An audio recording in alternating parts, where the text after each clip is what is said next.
Australia have won the second semi-final of ICC Cricket World Cup 2023, and by doing that, they have joined India for the final that is to be played on 19th at the Ahmedabad.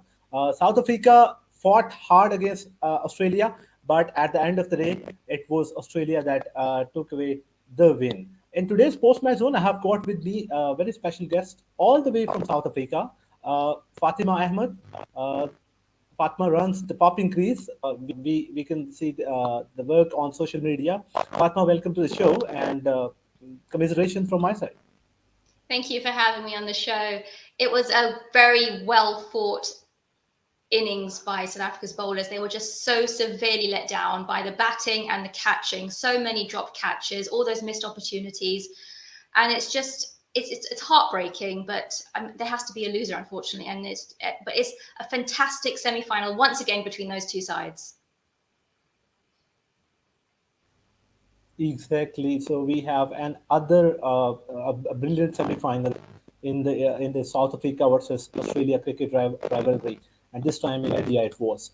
Uh, if you look at South Africa's campaign, it started off in Delhi and it started off in a brilliant way. Top four went berserk except for Temba Bavuma, but the other three played really well. I think the three of them got hundreds. And today they had the four of them today scored a grand total of around I think 19 or less than something 20. What do you make of the big form of four? We'll come to Tamba because he's been lackluster throughout the tournament. But what happened to the other three? I think it was just pressure. They just buckled under the pressure. I mean, they don't seem to have big match temperament, and that's a problem. They just needed to have application at the crease. Miller and Klaassen showed you just had to stay there. The longer you stayed there, the easier it got. And the top four just couldn't do it. Didn't do it. They got impatient. Quinton's shot just got impatient. Went for a big shot, got out. Bavuma got a good one, but they just lacked BMT. Right. Of course, if there was patience around, David Miller showed that if you dig in there, you do get runs, and he did get his sixth ODI turn, his third against Australia. He seems to be having he loves batting against Australia. I was just looking at his record. This was his third hundred, and twice he has come when the score was under 100 and wickets were I think three or four wickets had fallen. So we'll come towards Miller. But first of all, like your assessment of Temba Bavum's bad batting form, I think he's still averaging 46, 47 in 2023 in ODIs. But what happened? What went wrong with him in this World Cup? Like throughout the World Cup, he's had a paltry average of 18 or 20, and he again did not turn up in the semi-final as well. I think it's just really bad timing. I mean, he was in such prolific form before the World Cup. I think it's just really, really bad timing that his slump happened to come in the World Cup. And everyone's going to say, oh, it's another World Cup where he doesn't perform. But I just think it's a slump. I mean, okay, today he got a duck, but he was getting starts in the other games. He was getting 20s, 30s. There was even a game where he was in a 100 opening partnership. That's not someone that's in horrendously bad form. He was just unlucky in most times, I think. And so his form will come around. It was just dreadfully unfortunate. His bad luck, his bad form came now in the World Cup. And what is your assessment about his captaincy decisions, how he conducted himself on the field when they were bowling, not just in today's game, but throughout the game, throughout the tournament as well? He had some good decisions, some dodgy decisions. I mean, for today, for example, he really should have gone with spin way earlier than he did. He should have kept going with Markram instead of bringing Coetzee. I mean, Coetzee had a great spell today, but he could have maybe gone a little bit longer with Markram after the other two spinners finished. Some of his field placings were a bit questionable throughout the World Cup. His bowling changes were a bit questionable throughout the World Cup. But on the whole, I think he did very well as captain. I will say his comment this morning at the toss, I'm not 100% fit, but I think I have to be good enough, was I was like, what are you saying? Right. You earlier mentioned that South Africa were under the pressure like, to start off. Quinton de Kock played a false shot. Was it really the pressure of the big game, or do you think the conditions also played part? Because at the start it was overcast and then there was a rain break when they were four down, I think. But to begin with, the first 10 overs they were bowled under, I think, under the clouds. Uh, Australian bowlers are really good at bowling those test match lengths. So how much factor do you think the conditions play today? I think it would have played a part, but these are professional cricketers. They play test matches. This should not be new to them. They should have been able to build on, just take in the pressure, apply themselves, and know that it's going to get easier the longer we stay out there. But it's just the pressure. I just think the occasion of the semi-final got to them. The fact that they, yes, okay, we won the toss, we're batting first, we have to go guns blazing. And oh no, we're not going guns blazing. And I think the whole pressure of the situation, of the circumstance, of the match being a semi-final just was a bit too much for them. Right. Coming into the tournament, just talking about pressure or handling the pressure. Uh, sure, they made it to the top four teams of the tournament. They qualified for the semifinals. They had their good days, and of course, they had this bad day as well, and won against Netherlands as well. But how do you think were this Proteas ODI team well prepared for this ODI World Cup in particular, given how they went out from the 2019 World Cup? And before that, they played the semifinal in 2015. But that was also the team that looked like that looked like a team that deserved to win the World Cup. And again, this team again came in, showed some good prospects, but had a bad day in semifinal and went away. So, what do you have to say about the preparations? I think they prepared actually really well. They had a very good year leading up to the World Cup. They beat England, West Indies, Netherlands, and Australia just before the World Cup. And for once, the batting was actually firing. That was the one area we were always concerned with South Africa. So the batting was actually firing. The bowling, for once, was a little bit of a concern. But as the tournament went on, the bowling got better. And I think this was one of their best years in terms of preparation and the way they started the World Cup. I genuinely thought this could be the team that takes them all the way. Right. We also talked about the opposition, that is Australia. And from Pakistan's perspective, Australia have given us like a lot of pain, not just this year, but over the years. Just this year, they have beaten us in all formats, like at different venues, or in the last 2 years. Um, and we do have our history with Australia. Like we had that semi-final in 2010 with them, the T20 World Cup, and there are other games as well, the 1999 World Cup final. Do you think South Africa too have got this thing with Australia, just Australia being on their nerves, getting under their skin, and did that happen today as well? I wouldn't think so, because they really fought very hard with the ball. They kept getting chances. They kept the pressure. They kept taking wickets. I think Australia at a time were thinking, "Oh no, we're in trouble." And I mean, just at the very end, Markram could have had a wicket as well if Quinton didn't drop the catch. So I think this was. I don't think this was a team that. I mean, they definitely didn't choke, and I'm going to be very annoyed if anyone says they choked, because this was not a choke.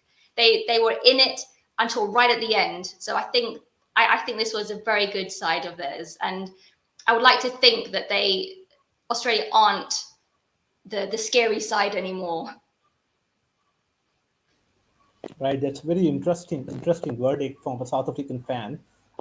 Like, of course, that's not a joke. They played good and they fought hard as well today.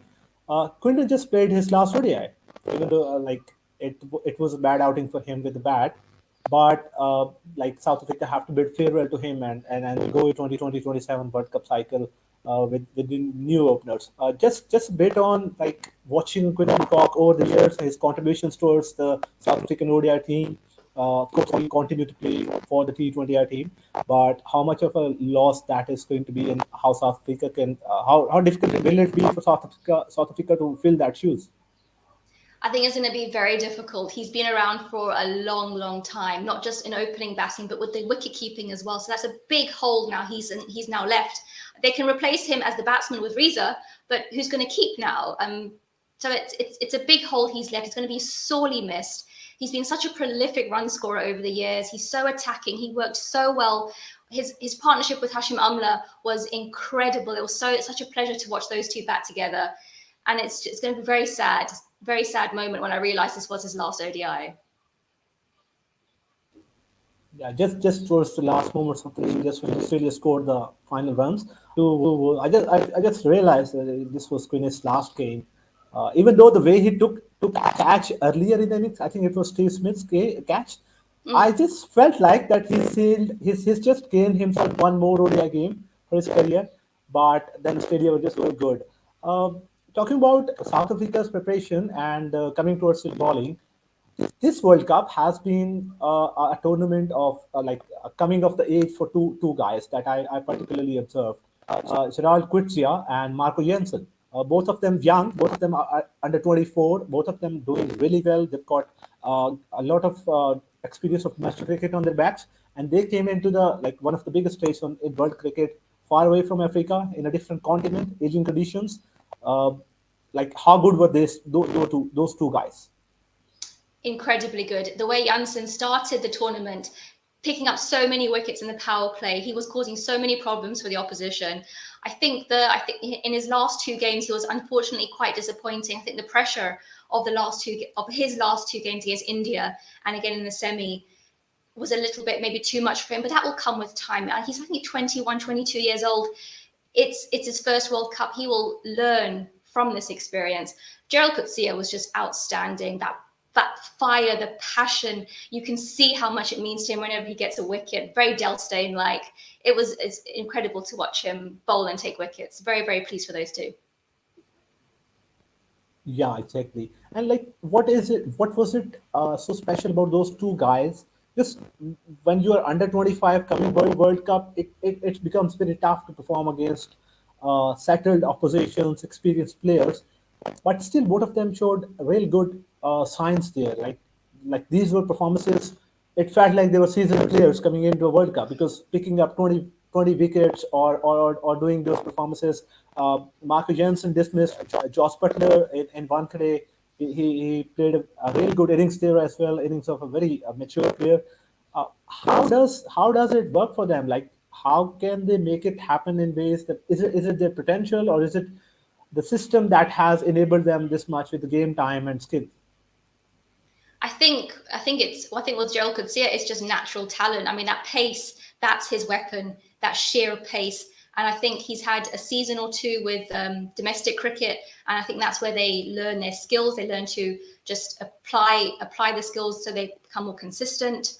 And I think it's just they've both taken to international cricket really well. I've been thoroughly impressed with how they've just taken to Test cricket, especially so well. So it's just great signs. South Africa have a tendency to always develop really good fast bowlers, and these are just another two that's come up. Exactly, South Africa have got a bright future, and the future, of course, the fast bowling future is in safe hands with Gerard Fuchs and Janssen. They were in red hot form in this World Cup. Talking about another fast bowler, Pegis Rabada. He's picked up 13 wickets at 28 with an economy of 5 this World Cup. How do you look at him as one of the senior pros in the side, then just picking up 13 wickets, and how do you assess his performance not just in the tournament but today as well? I think he went at 7 and over today. I think he had a pretty decent tournament. I mean, he was coming in first change for all but I think the last two games. So I think he was the he was picking up wickets, and it was nice for them with Ngidi and Janssen opening the bowling. And then you think you've got a break now, but no, here comes Rabada. So it was. I think he was leading the attack very well. He comes in with fire, with passion, with pace, and I think he'd be a little bit disappointed with today's performance. I mean, all the pace bowlers were going for a bit expensive, and I think it would just be disappointing also the amount of extras that they all bowled as well. It was just far too many extras that they all bowled, and that's a bit of something they need to look at in the future. Exactly. South Africa had a real good blend of young and experienced players. And do you feel they missed Enric Nokia or like if, would there have been a few changes in South Africa's results, some of the results if Nokia was here with all his pace and experience? I think so. I think there were a couple of times when they could have used him because of his experience. There were times when Coetzee and Janssen were a bit too expensive and they didn't have anyone else to go to. It would have been nice to have Nokia with his pace and experience. and he knows Indian conditions with the IPL. He would have been. I think he was very sorely missed. Right. And coming towards the spin department, like they were really good today. They brought South Africa into the game. They done a real good web. And talking about Keshav Maharaj throughout the tournament, he's very passionate, and he was coming off the back of an Achilles injury. Like it took him, I think, 6 months to recover, and that people were saying that's the shortest time we've seen a player go down with an Achilles and then come back, play the World Cup, pick up so many wickets, bamboozled so many of the batters across India. And today he was again like on song. What do you have to say about him? Like coming good with the white ball now, because he started off as a red ball bowler. I've been a big Keshav Maharaj fan for a long time, and I've said a long time before he got into the limited over side, he needs to be in the limited over side, and I'm so glad he finally got his chance, and he's proving why he should be there. His performances in the World Cup were outstanding. His delivery to Shubman Gill in the game against India, his delivery today to who did he get out today with that ball? I can't remember. He bowled someone around the legs today. I can't remember who it was, but that ball was incredibly good.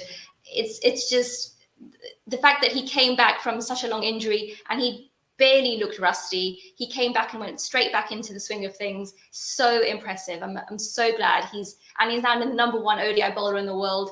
Really well deserved.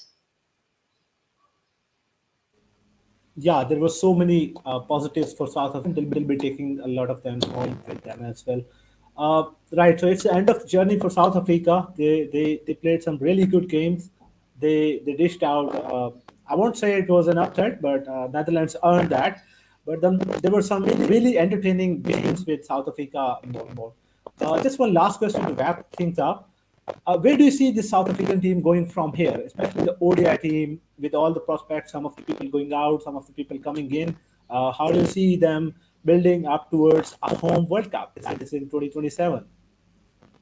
I'm very excited. They've got a lot of really good, promising young players coming with Devald Brevis, Tristan Stubbs, lots of young talent, Kutsia and Janssen. There's a lot of young talent coming through that I do believe they need to get them in the team now already when the new season starts. So they have 2-3 years to get a lot of experience in international cricket. So when the World Cup comes around, they are full of experience. They know their game inside and out, and they have a lot of experience to fall back on. So I'm really excited for the new season of cricket to start and seeing some of these youngsters get into the side.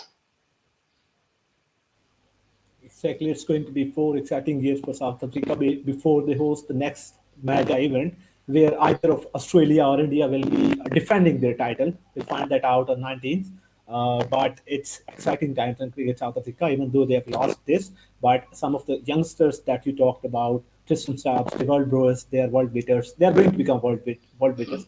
And South Africa, as usual, keep on dishing out so much talent that we see often and we have seen in this World Cup. Thank you so much, Fatma, for coming over. It was pleasure hosting you, knowing the insights about South African team from a South African fan. That was great. And to the fans, please follow Fatma's The Popping Crease on social media, on Twitter and Facebook. She comes up with some real good insights, logics, and updates about South African cricket. That's it from today's Post Match Zone. Back with the Post Match Zone for the final of ICC Cricket World Cup 2023. Till then, goodbye.